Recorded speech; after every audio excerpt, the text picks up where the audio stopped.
Everyone, welcome to my YouTube channel success mantra. चलिए अब हम लोग जो है आज केमिस्ट्री स्ट्रक्चर ऑफ एटम के कुछ एमसीक्यूज़ लगाएंगे। ये video mainly UP junior super TET students के लिए और जो यूपी टेट का एग्ज़ाम देने जा रहे हैं उनके लिए और सी टेट के लिए इम्पॉर्टेंट है, ठीक है। और ये जो है आपके जो क्वेश्चंस है वो एनसीईआरटी पर बेस्ड हैं और जो न्यू पैटर्न है उस तरीके के ही क्वेश्चंस आपको देखने को मिलेंगे। चलिए स्टार्ट करते हैं वीडियो। पहला question, Dalton's atomic theory was able to explain. Option है आपके the law of conservation of mass, the law of constant composition, the law of multiple proportion, all of the above. तो याद रखिएगा जो Dalton's atomic theory है वो क्या करा, सारे लॉज को एक्सप्लेन कर सकती है। That is law of conservation of mass, law of constant composition and law of multiple proportion. तो ऑप्शन 4 आपका बिल्कुल करेक्ट हो जाएगा, that is all of the above.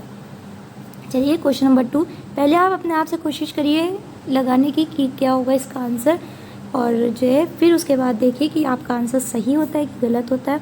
अगर गलत है तो क्यों गलत है वो आप सीखिए। चलिए क्वेश्चन है the electrical discharge through the gases could be observed only at.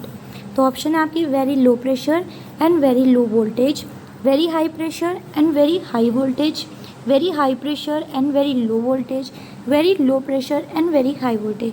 तो याद रखिएगा जो इलेक्ट्रिकल डिस्चार्ज है थ्रू द गैसेस वो सिर्फ और सिर्फ ऑब्जर्व कब होगा, जब प्रेशर लो होगा और वोल्टेज हाई होगा। तो at a very low pressure and very high voltage. तो आपका ऑप्शन नंबर 4 बिल्कुल करेक्ट है। नेक्स्ट है 99.985% of hydrogen atoms contain only one proton, this isotope is protium, deuterium, tritium. तो याद रखिएगा जो हाइड्रोजन के आइसोटोप्स होते हैं वो 3 होते हैं। कौन कौन से? प्रोटियम, ड्यूट्रियम और ट्राइटियम, ठीक है। ये 2 है और ये आपका 3 है, ठीक है। तो जो 99.985% होते हैं उनमें से 1 प्रोटॉन होता है, ठीक है। तो वो होंगे आपके प्रोटियम। 99.985% प्रोटियम पाया जाता है। चलिए next question, calculate the number of protons, neutrons and electrons in bromine 8035, ठीक है। तो ये याद रखिएगा कि नंबर ऑफ प्रोटॉन्स और इलेक्ट्रॉन्स को निकालने का क्या तरीका है लेते हैं जिनको नहीं निकालना आता है। तो अगर नंबर ऑफ प्रोटॉन्स और आपको नंबर ऑफ इलेक्ट्रॉन्स निकालने हैं तो ये जो है इक्वल होते हैं किसके? एटॉमिक नंबर के, ठीक है। तो एटॉमिक नंबर अगर आपका 35 गिवन है तो आपके जो नंबर ऑफ प्रोटॉन्स होंगे वो भी क्या हो जाएंगे आपके 35, और जो नंबर ऑफ इलेक्ट्रॉन्स होंगे वो भी आपके कितने हो जाएंगे 35। क्लियर? चलिए तो हमें ये पता चल गया कि जो एटॉमिक नंबर होते हैं उसी के इक्वल नंबर ऑफ प्रोटॉन्स होते हैं, उसी के इक्वल नंबर ऑफ न्यूट्रॉन्स होते हैं। चलिए तो ऑप्शन आपका देख लीजिए किसमें प्रोटॉन और इलेक्ट्रॉन के नंबर सेम है।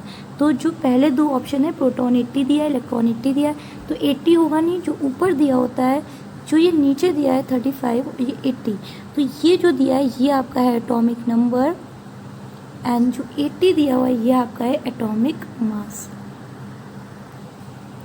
ओके चलिए तो 80 होगा नहीं, पहला ऑप्शन कट, दूसरा भी नहीं होगा, तीसरा ऑप्शन है 35 और चौथा ऑप्शन है दोनों में 35 दिए हैं। तो अब हमें निकालना होगा नंबर ऑफ न्यूट्रॉन्स। तो अब हम नंबर ऑफ न्यूट्रॉन्स कैसे निकालेंगे? नंबर ऑफ न्यूट्रॉन्स निकालने का क्या है कि जो आपका एटॉमिक मास गिवन है उसमें से आप एटॉमिक नंबर को माइनस कर दीजिए, मतलब atomic mass minus atomic number. Clear? चलिए एटॉमिक मास कितना था आपका 80, एटॉमिक नंबर कितना है 35, माइनस कर दीजिए, दैट इज़ 45। तो आपका ये नंबर ऑफ न्यूट्रॉन्स कितने आ गए 45।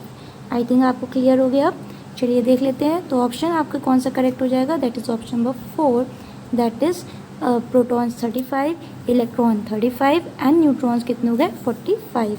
चलिए क्वेश्चन नंबर 5 देख रहे हैं।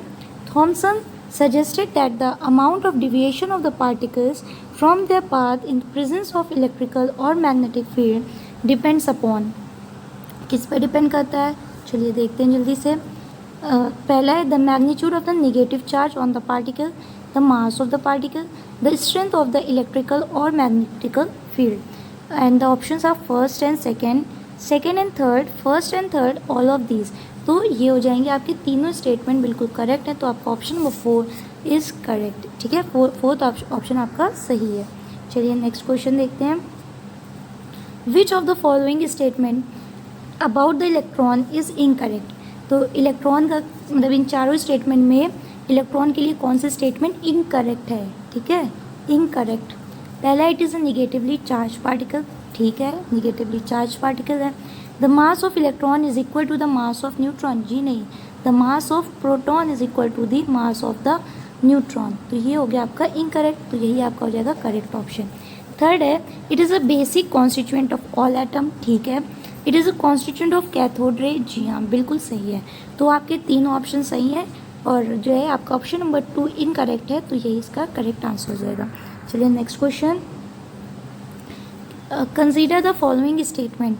4 स्टेटमेंट दिए हुए हैं, इनमें से आपको बताना है कि ट्रू कौन कौन से हैं. ठीक है, which of the following statements are true. पहला है, canal rays are simply the charge gases sign. बिल्कुल करेक्ट है. Charge to mass ratio of this particle is found to depend on the gas from which these originate. बिल्कुल सही है. Third है, some of the positively charge particles carry a multiple of fundamental unit of electrical charge. ये भी आपका statement correct है. Fourth option आपका statement, behaviour of canal rays in the electrical और magnetical field is opposite to that observe for cathode rays और electron. ये भी आपका स्टेटमेंट करेक्ट है. चारों स्टेटमेंट आपके करेक्ट हैं, तो आपका ऑप्शन हो जाएगा option number 4 all of the above. चलिए next question. Which of the following properties of an atom could be explain correctly by Thomson model of an atom. तो आपको जे थॉमसन का मॉडल अगर याद है तो कौन सी प्रॉपर्टीज़ वेल एक्सप्लेन करी गई है. पहला है, ओवरऑल न्यूट्रलिटी ऑफ एटम. दूसरा है, स्पेक्ट्रा ऑफ हाइड्रोजन एटम. तीसरा है, position of electron, proton and neutrons in an atom. Stability of an atom. तो वो स्पेक्ट्रा की बात नहीं करी गई है, प्रोटॉन इलेक्ट्रॉन की बात करी गई है पर न्यूट्रॉन की बात नहीं की है, स्टेबिलिटी की बात नहीं करी है. तो क्या बात करी है, overall neutrality of atom. J Thomson ने कहा था कि जितने नंबर ऑफ प्रोटॉन है उतने ही नंबर ऑफ इलेक्ट्रॉन होंगे और जो एटम होगा वो क्या होता है, इलेक्ट्रिकली न्यूट्रल होगा. नेक्स्ट है, cathode rays have same charge to mass ratio as beta rays, alpha particle, proton, anode rays. तो जो करेक्ट ऑप्शन होगा वो आपका हो जाएगा first option, that is beta rays. 10th है, which of the following statements are correct. तो ये 4 स्टेटमेंट दिए हुए हैं और हमें बताना है कि कौन से स्टेटमेंट करेक्ट है. E/m ratio of anode rays is not constant. E/m ratio of proton is not constant. E/m ratio of the beta particle is constant. E/m ratio of cathode rays is constant. तो option आपके first, second and third, first, third and fourth, second, third and fourth and first, second and fourth. ठीक है, तो आपको E/m ratio of anode rays is not constant. जी हाँ. E/m ratio of proton is not constant. ये हो जाएगा आपका फॉल्स. ठीक है. थर्ड है आपका E/m ratio of beta particle is constant. जी हाँ, करेक्ट है statement. E/m ratio of cathode rays is constant, बिल्कुल करेक्ट है. तो आपका ऑप्शन जो स्टेटमेंट 2 है वो क्या है, इनकरेक्ट है. तो आपका ऑप्शन नंबर 2 हो जाएगा फर्स्ट, थर्ड एंड फोर्थ. चलिए next question. Increasing order lowest first for the values of E/m for electron, proton, neutron and alpha particle is. ठीक है, हमको E/m का जो है इंक्रीजिंग ऑर्डर आपको बताना है. ठीक है, तो ये याद रखिएगा कि न्यूट्रॉन, फिर अल्फा पार्टिकल, फिर प्रोटॉन, फिर इलेक्ट्रॉन. तो ये आप ऑर्डर याद कर लीजिए, दैट इज़ न्यूट्रॉन, फिर आपका आता है अल्फ़ा, फिर आता है आपका प्रोटॉन, फिर आपका आता है इलेक्ट्रॉन. ये किसका ऑर्डर है, E/m का आपका ऑर्डर है, इंक्रीजिंग ऑर्डर में ये है. चलिए ऑप्शन 2 हो गया आपका करेक्ट. अब ऑप्शन क्वेश्चन नंबर 12 है, match the following rays given in column 1 with the characteristic given in column 2. चलिए देखते हैं. कॉलम 1 आपका दिया अल्फा रे, बीटा रे, गामा रे और इनकी कैरेक्टरिस्टिक है negatively charge particle, X ray, neutral in nature और 2 यूनिट्स ऑफ पॉजिटिव चार्ज. तो याद रखिए जो गामा रेज होती है वो आपकी क्या होती है, न्यूट्रल होती है. ठीक है। फिर उसके बाद तो ये आपका हो जाएगा सी का सेकंड, ठीक है। फिर अल्फ़ा रेज जो होती हैं वो याद, बीटा रेज, चलिए बीटा रे आपकी होती है निगेटिवली चार्ज, तो ये हो गया आपका बी। और जो अल्फ़ा रे होती हैं उसका स्ट्रक्चर किससे होता है, दैट इज़ हीलियम 2 4, तो 2 यूनिट्स ऑफ पॉजिटिव चार्ज, तो ये हो गया ए।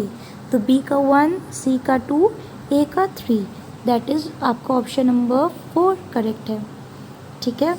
चलिए नेक्स्ट क्वेश्चन देखते हैं। अगर आपको क्वेश्चंस अच्छे लग रहे हैं तो आप चैनल को सब्सक्राइब करिए, अगर आपने अभी तक नहीं सब्सक्राइब किया है वीडियो को लाइक करिए और ज़्यादा से ज़्यादा शेयर करिए। Consider the following statement about cathode रे।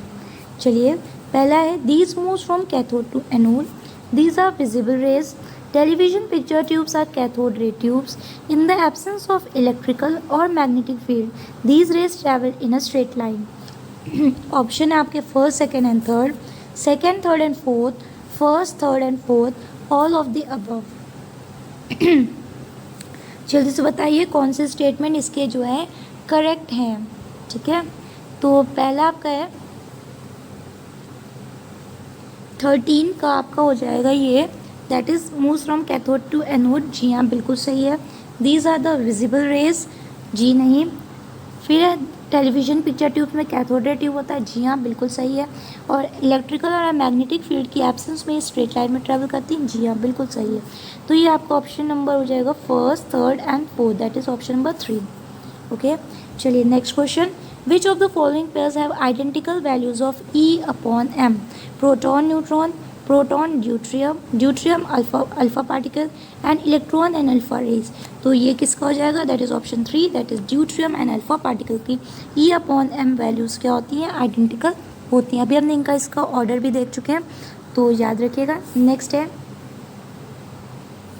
2 atoms are said to be isobars if, isobar कब कहा जाएगा, तो आइसोबार कब कहा जाएगा, if they have same atomic number but different mass number, if they have same number of electron but different number of neutron, if they have same number of neutrons but different number of electron, if the sum of number of proton and neutron is same but the number of proton is different। तो यही इसका isobar हो जाएगा कि अगर nucleons क्या है आपके बराबर हैं लेकिन जो नंबर ऑफ प्रोटॉन है वो आपके क्या है, डिफरेंट है, तो हम ऐसे को क्या कहा जाता है, आइसोबार कहा जाता है, ठीक है।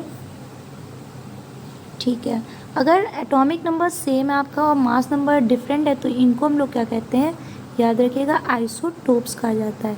और जिसका मास नंबर सेम होता है और एटॉमिक नंबर डिफरेंट होता है तो उसको हम लोग कहते हैं आइसोबार।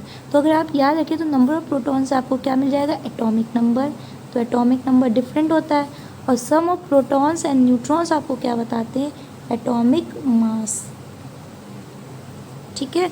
तो ये एटॉमिक मास सेम है लेकिन जो एटॉमिक नंबर आपका डिफरेंट है तो यही हो जाएगा आइसोबार।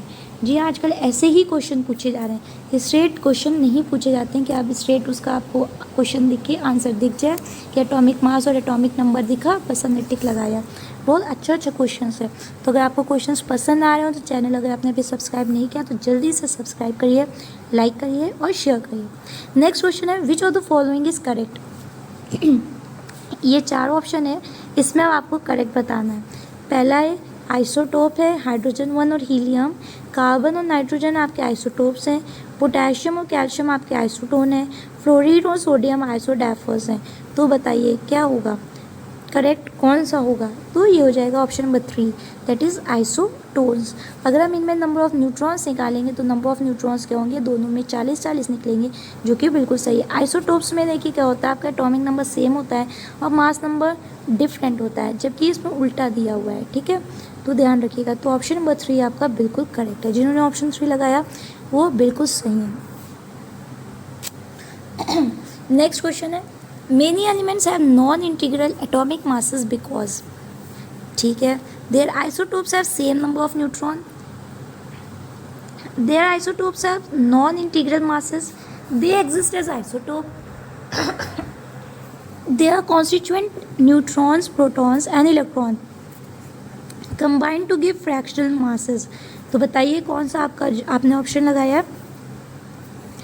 जो मेनी एलिमेंट्स होते हैं वो नॉन इंटीग्रल एटॉमिक मासेस होते हैं, because they exist as isotopes.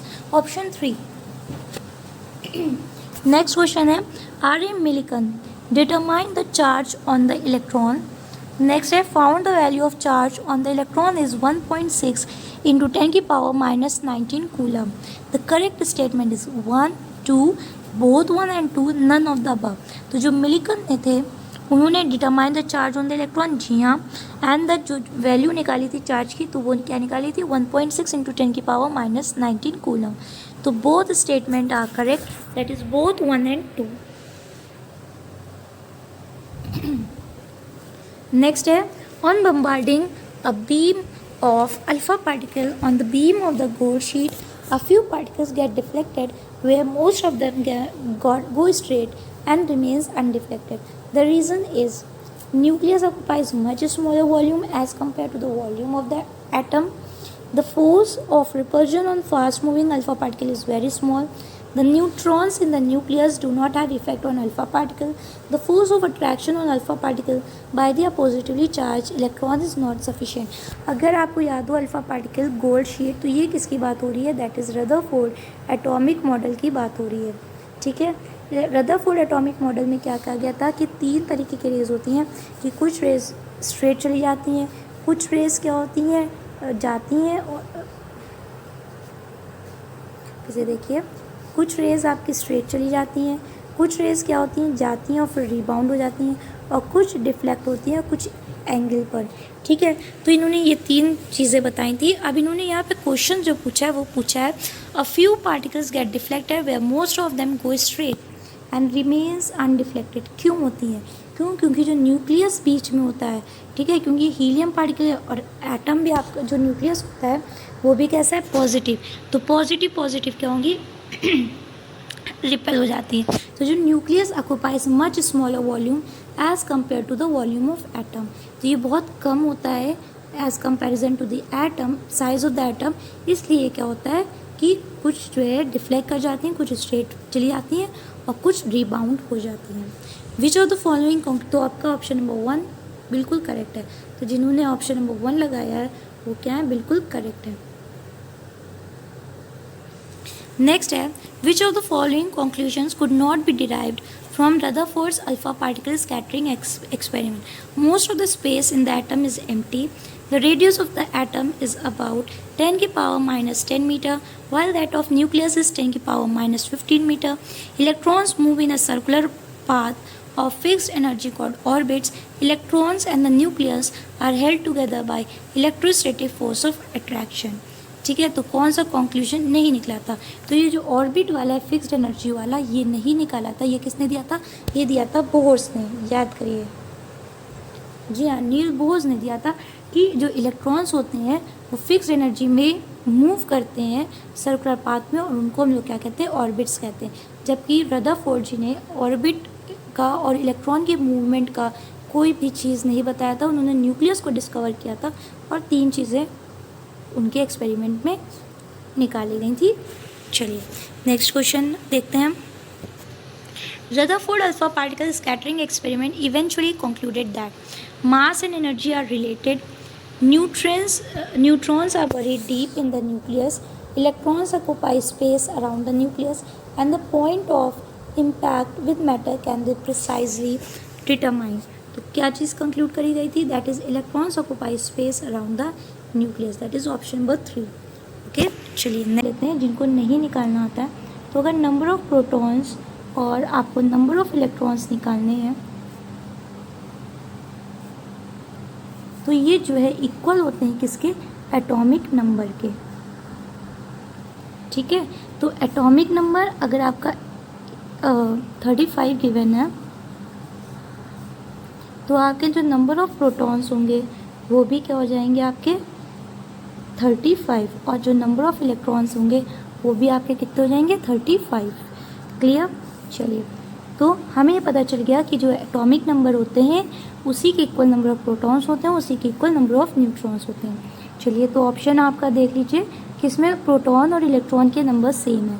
तो जो पहले 2 ऑप्शन है, प्रोटॉन 80 दिया है, इलेक्ट्रॉन 80 दिया है, तो 80 होगा नहीं. जो ऊपर दिया होता है, जो ये नीचे दिया है 35, ये 80. तो ये जो दिया है ये आपका है एटॉमिक नंबर एंड जो 80 दिया हुआ है ये आपका है एटॉमिक मास। ओके, चलिए, तो 80 होगा नहीं, पहला ऑप्शन कट, दूसरा भी नहीं होगा, तीसरा ऑप्शन है 35 और चौथा ऑप्शन है, दोनों में 35 दिए हैं। तो अब हमें निकालना होगा नंबर ऑफ़ न्यूट्रॉन्स। तो अब हम नंबर ऑफ़ न्यूट्रॉन्स कैसे निकालेंगे?